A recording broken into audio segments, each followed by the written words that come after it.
Bill Bratton, who served as police commissioner here in New York and in Boston, as well as the chief of police in Los Angeles. He's now the chair of the security firm Teneo Risk. Commissioner Bratton, good morning.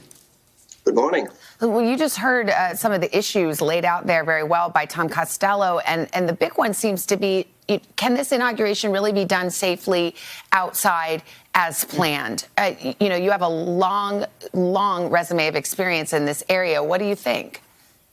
Well, the events, I think, of the inauguration day are going to be very different than the events of January 6th, largely because of the planning, the extraordinary planning that Tom just laid out. 20,000 National Guard troops, almost 10,000 law enforcement officers, a lot of planning in the run-up to the event. All the things that were not in place on the 6th are now going to be in place.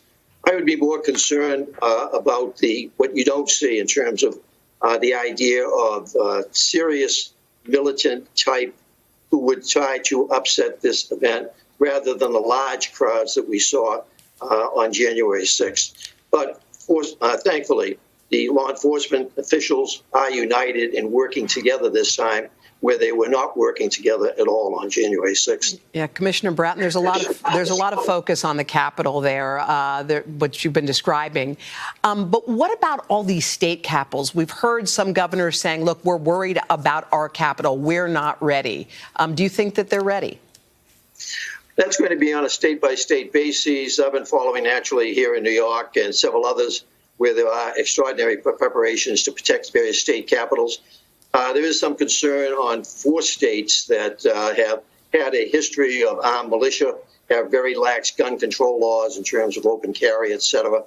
And those states, Wisconsin, Minnesota, Pennsylvania, Michigan, those are particular areas of concern because of past events. And then real quickly before I let you go, obviously there's been a move to eject some of these folks from social media bans. But is there a flip side to that where now they've gone underground and it's harder to detect?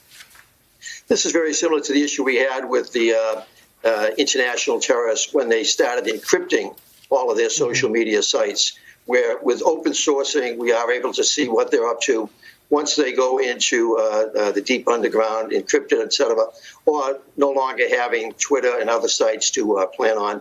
It makes it much more difficult for law enforcement. So that's the flip side to that type of activity. Well, it's a big task and an important one, of course. Bill Bratton, former commissioner of the NYPD, among others. Thank you very much for your time, sir. Appreciate it. Great to be with you. Hey, thanks for watching our YouTube channel. Find your favorite recipes, celebrity interviews, uplifting stories, shop our favorite deals, and so much more with the Today app. Download it now.